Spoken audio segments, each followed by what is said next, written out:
So, hey, Speedsters. Disney Speedstorm Season 10, inspired by The Nightmare Before Christmas, is approaching fast, and the team has been working on changes and improvements to the game. Okay. Box pity system. Now, before we get into this, I do want to set a expectation here that I don't really spend money on this game. I do have some in-game Golden Pass tokens still left over from, when that conversion happened and everything, but I don't generally actively spend money, so I typically don't care about these. So I just full frontward, just letting you know. Okay, so starting in Season 10, a pity system will be active for various boxes in Disney Speedstorm. A pity system essentially guarantees a player will earn one of the highest value items after a set number of boxes. Now, this, I'm going to tell you, this means nothing to me because the highest value item would be epics, and nobody gives a shit because Gameloft doesn't care about how rarity matters in this game. So why should we really care about how rarity matters in this game? So I don't understand how they're going to determine this unless they really just decide they're going to listen to the player base and be like, okay, it's just racer shards, epic crew shards, and top speed crew, and that's it. That's all I can guess. Okay, but let's continue. You can still earn one of those items opening less boxes if you're lucky, of course, but this system will guarantee that you will pull one of the highest items eventually. You'll be able to see how many more of a certain box you need to open before the pity system comes into effect. The pity system will apply to a select number of boxes in the game. This translates to mid-seasons. Let's be real, that's all this means is mid-season racers, with a different number of box openings required for the pity system to come into effect. So, all right, let's see. Let's see what's going on here. Okay. Got some chatter. Let me take a look at what you guys are saying here. It's not popping up here on my side here. Hoping the pity system is active for the universal box. I'll turn down the music when I turn it back on. Thanks for letting me know, guys. Yeah, we'll get to the XP here in a moment, Game & Watch. Okay, we'll get there, okay? We'll get over there. My chatbot was still loading everybody's stuff up, so I wanted to catch up. Okay, so, yeah, I think the pity system, honestly, is going to be... I think if they want to do it for mid-seasons, you're just going to be guaranteed racer shards after 10 boxes. That's my guess. And ultimately, if it's more than that, then it's just a very insulting pity system. I know games, other free-to-play games, do... they make it up to like 100, and that's outrageous to me. So I don't think I want to see that in this game. Okay, Season Tour changes. Okay, Golden Pass progress.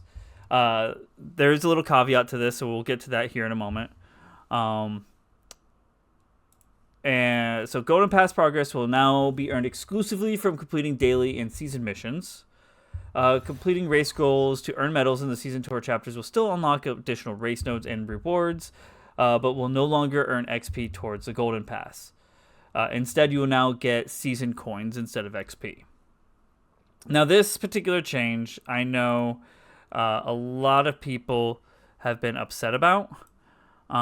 There is a caveat that's not included in here that was clarified on Discord earlier this morning, and that is that the extra XP has been moved into missions.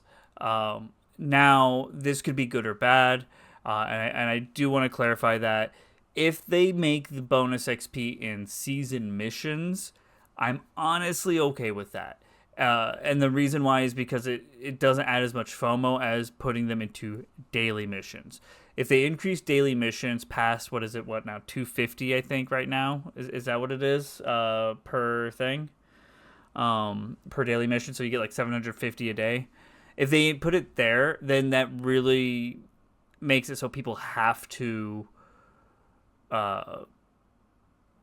log in every day and grind. Otherwise, they are severely pushed back. I don't like that. Part of like Season Tour benefits are the fact that you could play it as you go. I like that, and I've been upset about it since they changed it with the split of the season pass. So I don't want them to add more FOMO. I really hope they stick to just the season missions. I do, however, expect them to force you to use premium characters. So expect like next season, if Jack is the premium character, expect you to need to have Jack Skellington to complete more of those season missions, in my opinion. I think that's where they're really going with that. Overall, this is a wait and see change for me. I'm kind of neutral on it until I see it in game. And like I said, if it's more season missions, I'm okay with that. If it's more daily missions, that's definitely a no-go. I hate that. I really dislike that. Otherwise, the season coin change, that's a positive. That does help people out who are playing just a season tour, because I know there's other changes we're going to get to. But the season coin change does help newer players out to build up enough currency to get those universal boxes and unlock those characters faster. So that's a positive. So we'll see if it's a net positive though at the end of the day. Okay, Game & Watch. Let's see. Daily missions ain't too bad, but I think we all know how BS and grindy weekly missions are a good half the time, which is my gripe with it. So I get you, Game & Watch. I really do.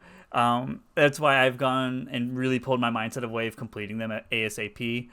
If you just kind of are like, all right, these are the things that I just will complete throughout the season, it makes them way less grindy because most of the time you'll have star chasers that use those characters throughout the season. You'll have other missions that like through the season tour that will require them. And then like, you could just play them in regulated once throughout the week, play your like 5 wins and then boom, you're done. So, Sonic Anarchy, that's my favorite method to level up the Golden Pass. Are you talking about the season tour?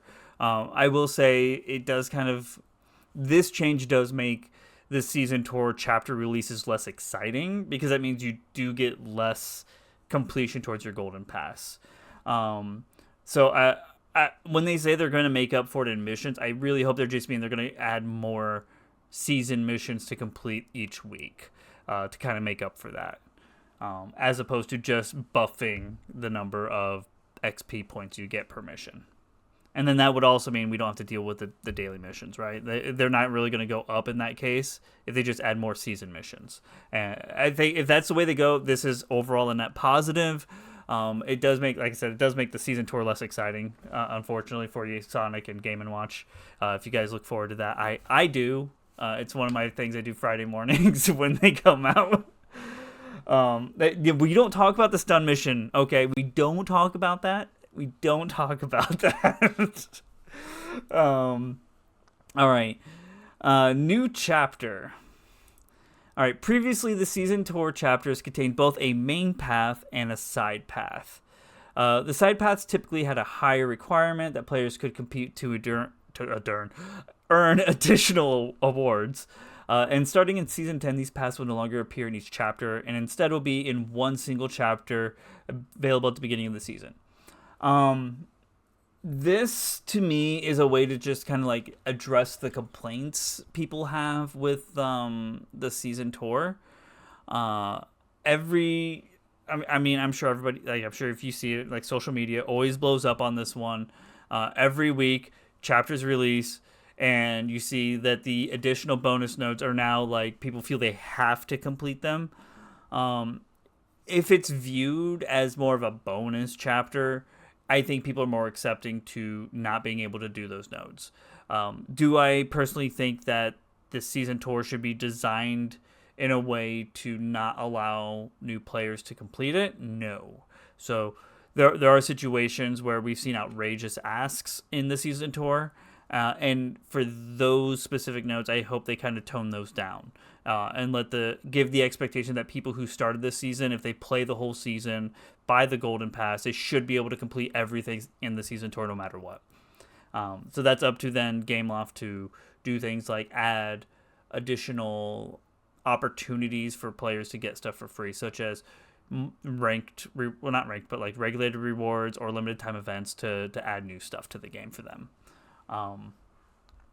But as a whole, I think that's fine.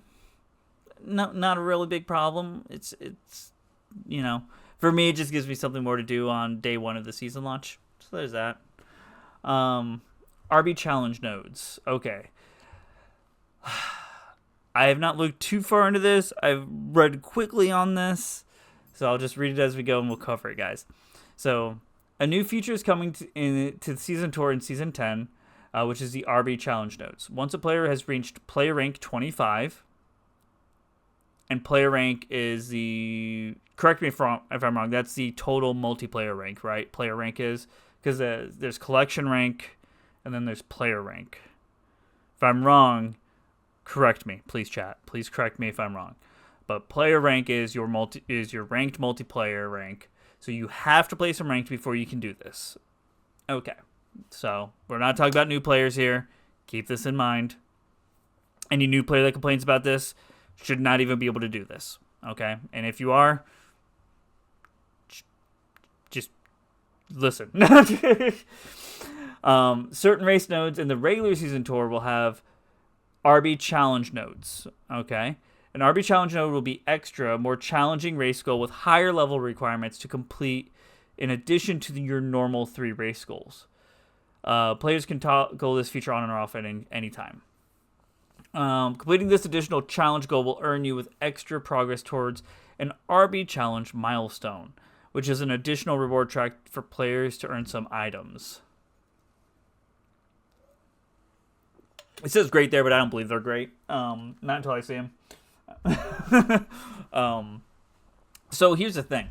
Are these RB challenge milestones just tied to the season? Or are they like an overall rank? Because I'm going to tell you, on the surface, I'm okay with this change. On the surface. But it could be sinister, where it creates this weird FOMO level where they're like, it's a player-wide thing, and you get rewards based off where you get on the player track for it. But if you missed a season, well, it sucks to suck. So I hope they don't do the latter there, and it's just towards the season. Like, you get some extra season, like cosmetics, or like you get a couple extra boxes for that season or something like that. I'm fine with that. But I don't want it to be a FOMO opportunity for them to monetize. Okay, so the next is the multiplayer changes. All right, here is where we get into the meat and potatoes here, guys. Now, first we deal with the regulated multiplayer changes. Regular multiplayer will now be in the limited events menu, which it really wasn't that far from it, so let's be real, that's whatever. Regulated events will still be regulated at level 30, but now require the player to have upgraded that racer to at least level 30 to use them. This is bullshit. I'm gonna tell you 110 fucking %.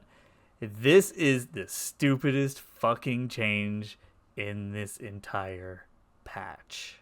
Okay? Why are you going after the players that don't really want to spend on your game, just kind of support its ecosystem by existing? And you're just like, you know what, you fuckers, you ain't spending enough. You're not using those upgrade materials the way we want you to. You're just coasting on Season Tour on your nice little PvE train.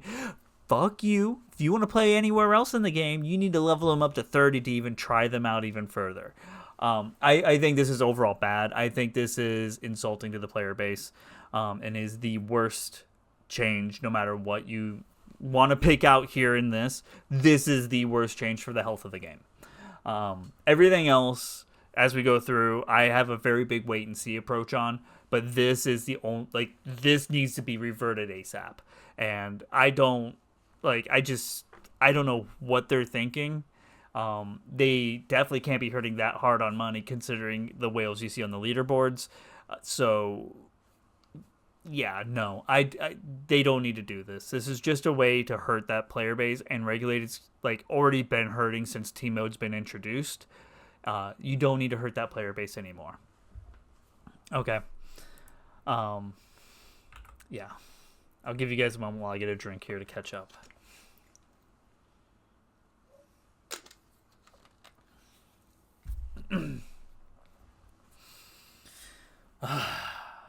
Yeah, I don't know what they're thinking there.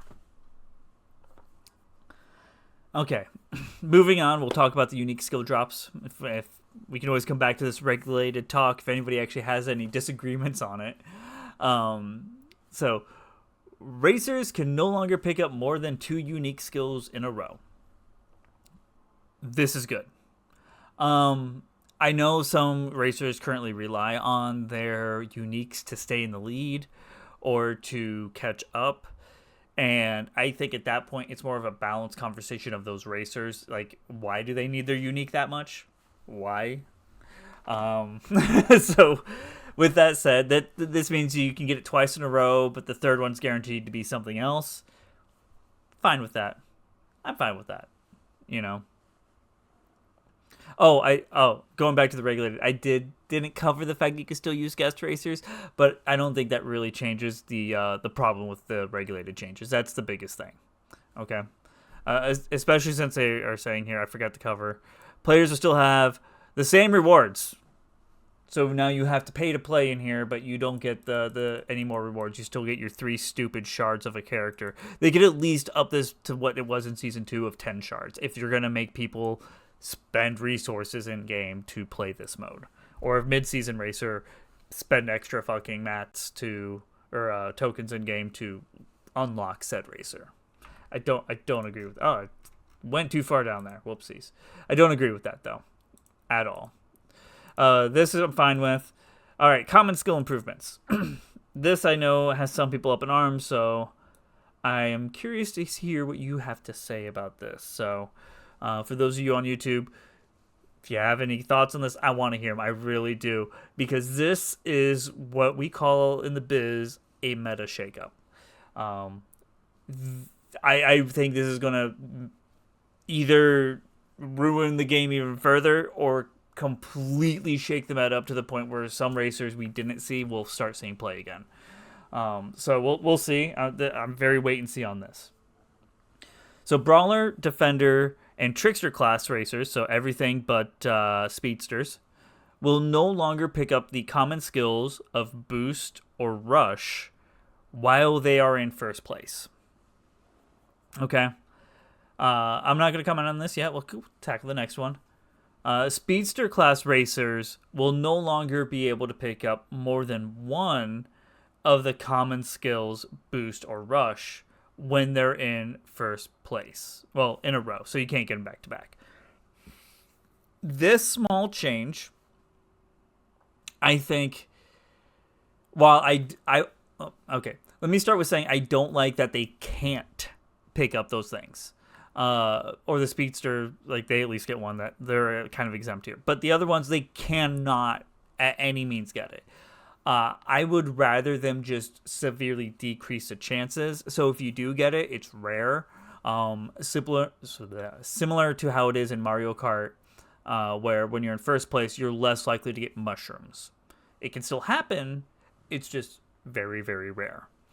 That said, I think this is really going to hurt the the heavy top speed, low boost racers more than anything. So I'm sorry, anybody out there who likes playing Woody, your life sucks. I'm sorry. You're going to have to rely on his unique for any type of rush effect when you're in first place, because now you have no way to manage your boost meter, because they killed it.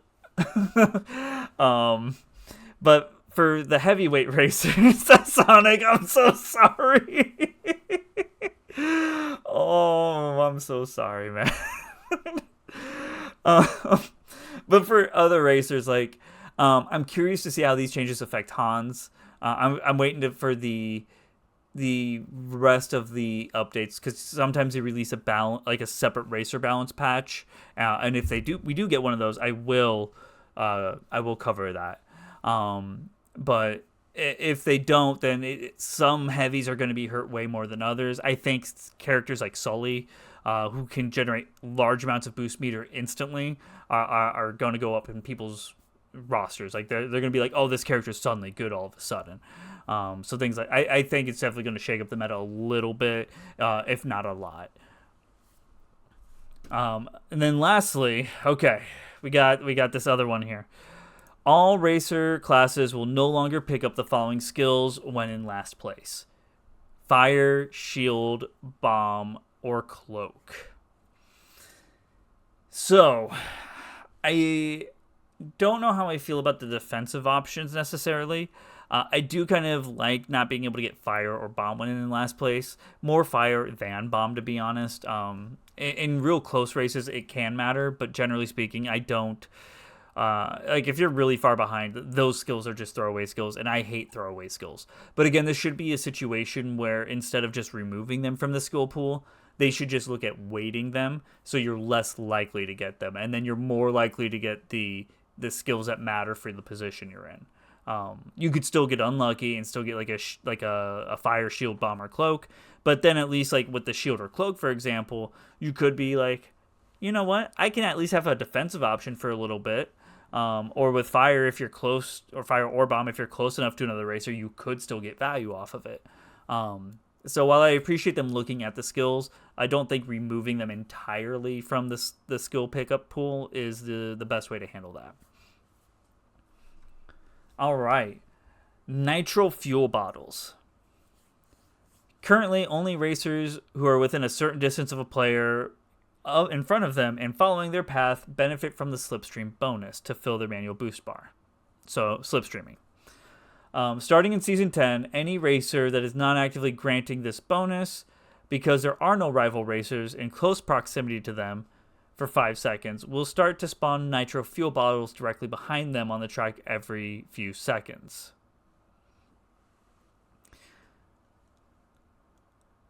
I really hope they test this mechanic out,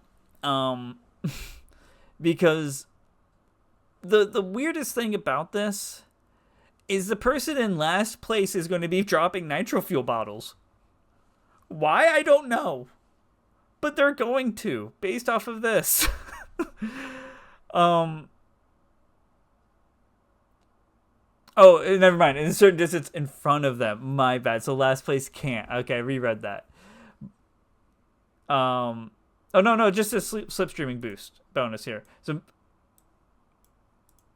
yeah, so I think... Yeah, no, I don't think they're checking this. So the nitro fuel bottles will drop. Fuel bottles cannot be picked up or seen by the racer who spawned them, nor can be picked up by a teammate. I'm not against this change, but this seems like a really awkward change to implement. Like, I don't know. I think there are better ways to create catch-up mechanics than this. Because this really only punishes first place. And I guess that's fine. But it doesn't help last place. Like, it really doesn't. I don't know. Because, like, if you're in a close match, say, right, like, and you're fighting, like, say you're in a 6-man game, like, say team mode, right? Oftentimes you'll see, like, one or two players really far ahead, like, the best player from each team, right? And then everybody else is just in a cluster, beating the crap out of each other, and then you'll have, like, one player out there in the back doing whatever, trying to figure out if they are supposed to be in this lobby or just autopiloting because that's what they've been doing. So... I don't know who this actually helps. It's fine. I'll wait and see, but I don't really feel this benefits the game too much. And I would have liked to have seen something better. What? I don't know. Honestly, I don't know. But I do see they're trying to come back here with some of these things. People being way too far in first place. That's the theme here of these changes. All right, win streaks. All right, starting in Season 10, players can now earn a win streak bonus for finishing in a podium place, so first, second, or third, in multiple ranked multiplayer races. As you increase your win streak, you will receive extra NPR points up to a max of 5. I'm guessing that's 5 races. Each race up to a max of 5. Okay. Your win streak counter will increase via one of the methods. Either finishing top 3 in a solo mode rank race, or when your team finishes a finishes, or when your team wins a team mode ranked multiplayer race. Okay. So I will tell you there's already a way to game this if losing points doesn't break it, and it's only based off of these criteria. We'll get that into a moment. Your win streak counter will reset if one of the following happens. If you finish in 4th place or lower in solo mode, or when your team loses in team mode. So for anybody who plays solo mode out there, if you're in your 3-man races, you will never, ever break your win streak counter. Ever. Even if you lose points. Because if you're in a 3-man race, you are in the top 3. So even if you're last place of those 3, you still are on the podium. Now, how this impacts it, I don't know. It really depends on how much you get out of the bonus. If it's quite a bit, then I think this actually helps solo mode out a lot more. For those who play team mode, I see honestly, I see you more likely to break your win streak because at least for me, I'm sure everybody else can speak to themselves, but like when most of the races I play, if I'm on the losing team, I'm usually the winner on that team because the other 2 players are not playing the game. They're autopiloting. And in those cases, that just breaks my streak, even though it doesn't matter what place I got. 1st, 2nd, 3rd, whatever. So I do see this basically only being a benefit for solo mode. For all you team mode players out there, just kind of ignore this and pretend like you just got some free extra points. That's the way I would view it. Because of the following part here. If a player loses their win streak, you will have the option to use a small number of tokens to maintain your win streak. The number of tokens required is dependent on the length of your current win streak. So this is a way of saying that they will nickel and dime you if you want to keep that nice little number. Considering that it only goes up to 5 wins, this is pointless. And anybody who spends tokens on this, I will tell you, you probably don't care about your money, like your tokens or your money. Like this is pointless to spend anything on. I don't know why they're trying to monetize it. We'll see if they actually keep it around. If people spend on it at all, they will. But this isn't going to do anything to the game. Leaderboards have not meant much to me since team mode was introduced, with how easy it is to just gain points. So for those that actually care about leaderboards, I'm sorry for you, but the legitimacy of leaderboards went out the window with team mode for me. So this means nothing to me also. Party messages. Players in a party will now be able to use a small number of party messages while in the matchmaking menu. I don't really know what this means, to be honest. Are they just like little bubbles in the pre-made lobby? This is all in the matchmaking menu, so I'm guessing that's it. Like telling people to ready up or what class you're playing. I don't understand the point of this. But I guess it's to help mobile players feel more interacting. I guess. It's whatever. UI improvements. Visual improvements have been made to the end race animation screen. Whatever. Additional shard information is now available in the shop single offers and bundles menu. I mean, you should have shown that to begin with, but okay. I guess, fine. Shop. Offers for max racers and crew will no longer appear in the daily specials tab. I will believe it when I see it. Okay. But again, they shouldn't be there. You're just making people waste in-game money for whatever reason. Season 10 Vault Pass is going to be the Little Mermaid collection. For those of you who do not have Ariel, Ursula, Eric, or Triton yet, definitely check them out. All those races are very solid. Ariel and Eric being the bigger of the 4 there. And then the racer boost will now include Joy, Sadness, Anger, Disgust, Anxiety, Ennui, and Will Turner. I guess I'll be farming Anxiety because she was a mid-season. Racer voices.